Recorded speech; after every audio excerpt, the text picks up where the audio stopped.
Сайн байцгаана уу? Ани байна. За, би энэ удаагийнхаа бичлэгээр болохоор Psychological 5 Hacks буюу таныг хүснээ харилцаанаас авахд туслах сэтгэл зүйн 5 арга залхийн талаар хуваалцъя гэж бодлоо. За, тэгээд хэрвээ та бүхэн сэтгэл зүйг сонирхдог те, ер нь харилцаандаа жоохон эерэгөө өөрчлөлт авчиръя гэж бодож байгаа бол бичлэгтэйгээ хамт байгаарай.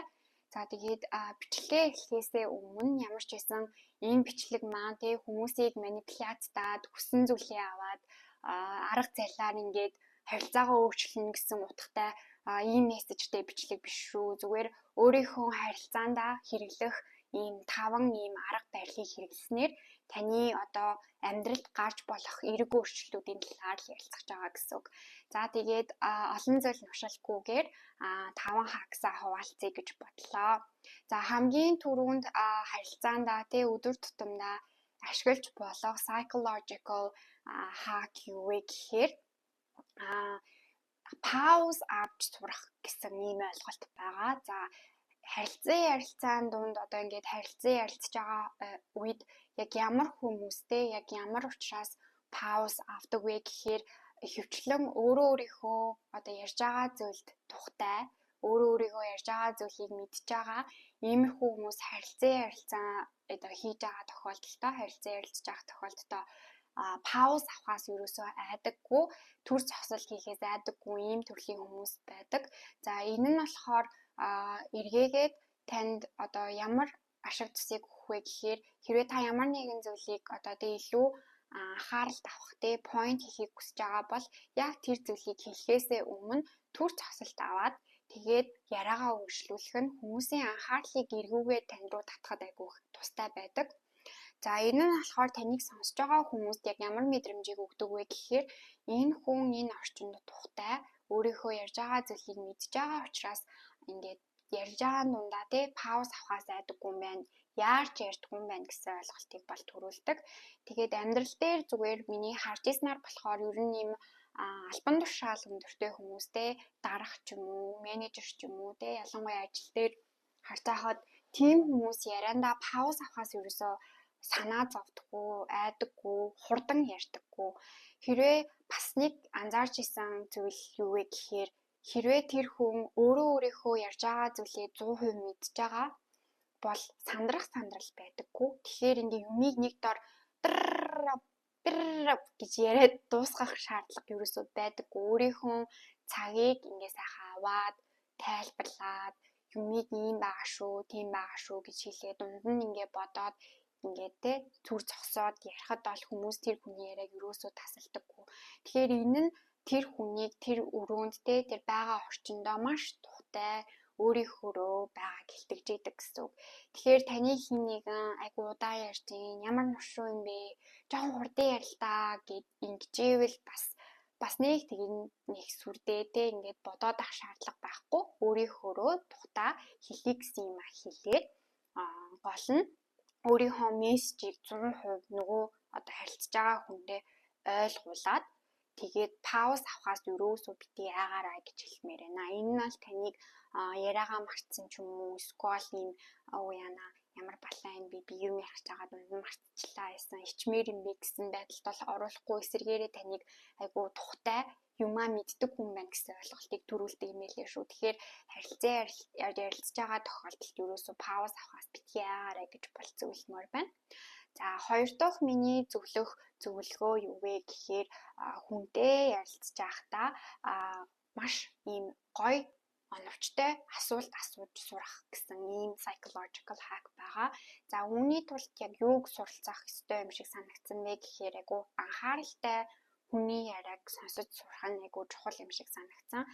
Тэгээд ялангуяа энэ болохоор нөгөө нэг ажил карьер дээр айгу харагддаг штэ. Өглөө хүн орж ирээ. За өнөөдөр 9:30-аас хуралдаа шүү гэд хэлээд дуусч байхад гараа өргөөд өнөөдөр 9:30-аас хуралдаа гэсэн үү гэж асуух нь таныг анхаарал төвлөрөлтмөтэй оновчтой асуулт асууж чаддгүй юм сал пал гэсэн хүн юм байна гэсэн ойлголтыг хүмүүст ингээд даалдаар ингээд өгчээдэг. Тэгэхээр өөрийнхөө амнаас гарч байгаа үг болгоныг таныг илэрхийлж байгаа илэрхийлэмж гэж бодох ёстой юм бэлээ. Тэгэхээр хүн юм ярьж байхад анхааралтай сонсоод яг өөртөө ашигтай хэрэгтэй асуултыг асууж сурах бол маш өндөр чадвар. Тэгээд яриан дундаа хүний нэрийг дуудах нь хүнд бас айгүй эрэг сэтгэл төрүүлдэг. Жишээлбэл зарим хүмүүс нэг хинээ чи нэрээ нөгөө юм хийсэн үү хинээ гэдэг хүмүүс байдаг штэ. Тэгэхээр хүний нэрийг хинээ ч юм уу скол хочилж дуудах нь хэрвээ дотн биш бол нөгөө хүнд бас тийм сайхан сэтгэл төрүүлэхгүй. Тэгэхээр хүний нэрийг бүтнээр нь дуудах, ялангуяа юм гож аавал бүтэн нэрийг хэлээ та тех боломж байна уу ч юм уу те. Ингэж хэлэх нь танд таныг нөгөө хүнд юу гэж бодогдуулах вэ гэхээр энэ хүн одоо өөрийнхөө хүсэж байгаа юмыг мэддэг, тэрийг асуухаас айдаггүй, өөртөө итгэлтэй хүн юм байна гэсэн ойлголтыг бас төрүүлж идэг гэсэн үг. Тэгээ хүн ер нь өдөр тутмынхаа амьдралдаа өөрийнхөө амьдралд тэ ямар хүмүүсийг байлгахыг хүсэх вэ гэхээр мэдээж өөрт нь хэрэг болох, өөрийнх нь одоо амьдралыг сайжруулах, өөдөн татах тийм хүмүүсээр өөрийгөө хүрээлүүлэхийг хүсэж штэ. Тэгэхээр та хэрвээ хин нэгэн таалагдахыг хүсэж байгаа бол тийм сул үг ашиглах ч юм уу те юм ярьжсанаа хараал үг хэлэх эсвэл хүн ингээд яг хэлээд дуусны дараа тэр асуултыг дахиж асуух зэрэг нь бол таныг нөгөө хүнд буруугаар ойлгуулах тийм асуудлуудыг үүсгэж идэг.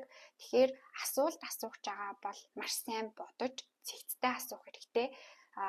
Зүгээр асуулт асууж ингээд те ийм сонин асуулт асуух хэрэггүй гэсэн үг. Тэрний оронд бараг чимээгүй байж исэн нь таны үн цэнийг их өсгөх магадaltaй. Тэгэхээр асуулт асууж байгаа бол маш сайн бодож асуухыг зөвлөж байна. За тэгээд 3 дахь бас psychological hack юу байсан бэ гэхээр mirroring effect гэж байдаг. За би энийг болохоор номон дээрээс уншиж ирсэн. За тэгээд mirroring effect гэдэг маань юу вэ гэхээр харилцан ярианд болохоор хүн бол харилцан яриаг үгээрээ ингэж авч явдаг шүү дээ. Тэгэхээр үгээс гадна бид нарыг юу илэрхийлдэг вэ гэхээр бидний үйл хөдлөл илэрхийлж идэг.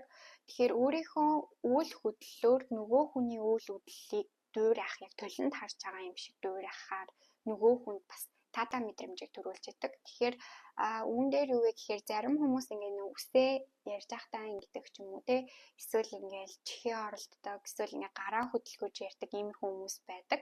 Тэгэхээр таны харилцаж байгаа хүн тиймэрхүү үйлдэл авах юм бол та тэр үйлдэлийн дагаж хийх нь нөгөө хүнд далд ухамсараар ямар мессежийг өгдөг вэ гэхээр энэ хүн бит хоёр ижилхэн зан төлөвтэй юм байна.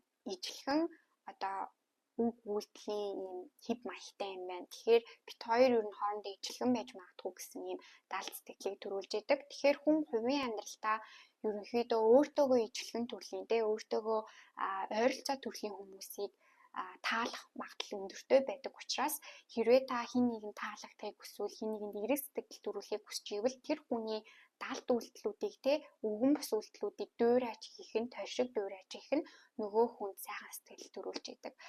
Би бас үүн дээр бас нэг бонус юм хэлмээр байна. Би нэг подкастнаас сонсч байсан. Тэгээд нөгөө хүний үг гэдэг бол чухал. Гэхдээ нөгөө талаас хүний өвгөн бус үйл хөдлөл хүнийг агүй харуулж идэм байна л та. Яг ямар ааш зантай, ямар хүн бэ гэдгийг.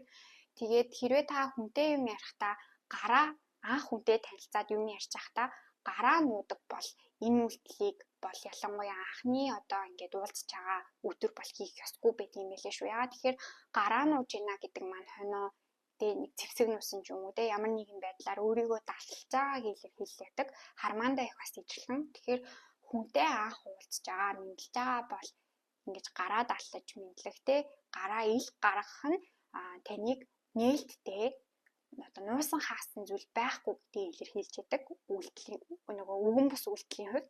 За үүнээс гадна зай эзэлж авахаасаа айх ёсгүй юм билэ. Зай эзэлж ярина гэдэг маань юу вэ гэхээр ингээ бие харчдаг тий эсвэл ингээд ингэж явдаг ч юм уу эсвэл нэг хүнтэй зөрөгтэй янаа уучлаарай гэд ингээд бие хавчаад ингэдэг нь маань таныг болохоор өөртөө итгэлгүй орон зайд ингээд бие эзэлж өөрийнхөө орон зайд ингээд байхаас айдаг төрлийн хүн гэсэн ийм далд мессежүүдийг оруулж идэг. Тэгэхээр ялангуяа ажлын ярилцлаган дээр тий хүнтэй одоо ажил олгогчтой ярилцж байгаа тохиолдолд гараа ашиглах.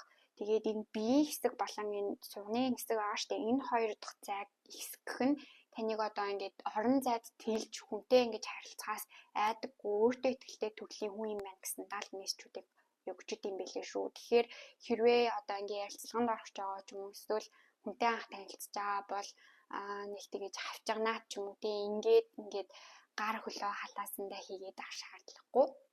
Аль болох өөртөө ихтэй үгийн халамж, бие хилэмжээрээ ч гэсэн цэгцтэй байвал айгу эрэг сэтгэл төрүүлдэг гэдгийг бол шинжлэх ухаан нотолсон юм билээ. Тэгэхээр та бүхэн дараа ажлын ялсганд орж байгаа бол эдгээр аргуудыг хэрэглээд үзээрэй гэж би бол зөвлөж байна. За тэгээд дөрөв дэх psychological hack юу вэ гэхээр Benjamin Franklin effect гэж байдаг. За Benjamin Franklin effect гэдэг маань Benjamin Franklin-аас одоо санаа авч гарсан юм psychological effect байгаа. За энэ effect нь яадаг вэ гэхээр хэн нэгэн та хэрвээ таалагдахыг хүсэж байгаа бол зөвлөгөө асуух арга байгаа. Зөвлөгөө юм уу тусламж асуух. Тэгтээ хамгийн багаас эхэлнэ гэсэн үг. Багаас эхлээд ингээд ихсгээд аажмаар ихсгээд явах юм арга байдаг. Эсвэргээрээ хэрвээ та хэн нэгнээс хүссэн зүйлээ авахыг хүсэж илаа гэж бодъё л та. За ээжээсээ 10,000 төгрөг авахыг хүсэж илаа гэж бодоход 100,000-аар эхлээд томоор эхлэнэ гэсэн үг шүү дээ. 100,000-аар эхлээд 100,000 байна уу гэж хэлээд байхгүй гэл. За тэгвэл 50,000 байна уу? 50,000 авахгүй юм уу? За тэгвэл 10,000 байна уу ч юм уу тийм ингэж асуух нь бас яг тэр 10,000-ыг авах тас айгүй ашигтай гэж сэтгэл зүйчд хэлдэг юм бэлээ. Гэтэ энийг бас буруу юм дээр ашиглаваа. Ийм арга байдаг шүү л гэдгийг хэлж байгаа гэсэн үг. За тэгээд Benjamin Franklin effect-ийг нөгөө багаас ихсгэх арга дээрээ яг яагаад асуух вэ гэхээр хүний хийж чадах, зөвлөж чадах амархан асуултыг асууна гэсэн үг. Жишээлбэл би таны одоо энэ ярьсан яриаг сонссон. Энийг сонссон. Та үүн дээр юу гэж бодож байна? Энэ дээр таны одоо надад зөвлөмж байна уу ч юм уу те ингэж асуух нь хүний нөгөө нэг хүн болгон өөрийн гэсэн эготой штэ. Өөрийгөө бас ингээд энэ хүн намайг ийм зүйлийг солов хийх чадвартай. Тэгээ иймэрхүү зүйлийг ингээд гаргалгаа хийгээд олчих чадaltaй ийм хүн гэж харж байгаа юм байна гэж одоо ийм ойлголт нөгөө харилцаж байгаа хүнд өгдөг учраас айгу өөрийгөө үнэлэх хүлэмжүүдийг нэмэгчээдэг ийм асуулт болдог. Тэгээ хүмүүс ер нь хүнд айгу зөвлөгөөх дуртай байдаг. Тэгэхээр хин нэгэн таалагдахыг хүсэж байгаа бол зөвлөгөө авах ч юм уу, та үүнд туслаад өгөх боломж байна уу гэж асуух нь бол айгу чухал юм байлээ. За хамгийн сүүлийн буюу 5 дахь psychological hack юу вэ гэхээр инээнсгэлж сурах эерэг хандлагыг эргэн тойрондоо түгээх нь эргээгээ таны хүсэж байгаа эерэг зүйлсүүдийг танд өгөхөд бол маш тустай. Тэгээд энийг бол олон ном, сонин, шинжлэх ухааны олон судалгаагаар нотлогдсон би ингээд нэг хилээд ах шаардлагагүй зүйл гэж би бодож байна. Гэхдээ хэрвээ та бүхэн одоо сонирхож ивэл одоо сүүлийн жилүүдэд айгу од болоод байгаа manifestation тэгээд дээр үед бас айгу тренди байсан secret зэрэг номнуудыг уншиж болно. Тэгээ энэ нь юу гэж хэлээд байна гэхээр эерэг зүйлийг татдаг гэсэн маш богино хуу хэлбэрээр тайлбарлагдаж болно.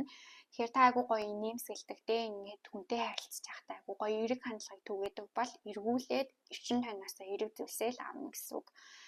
Ингээд инээсэн гарлуу атгсан гар очдоггүй, инээж чаддгүй бол дэлгүүр битгийнэ гэд иймэрхүү хүмүүс байдаг штэ.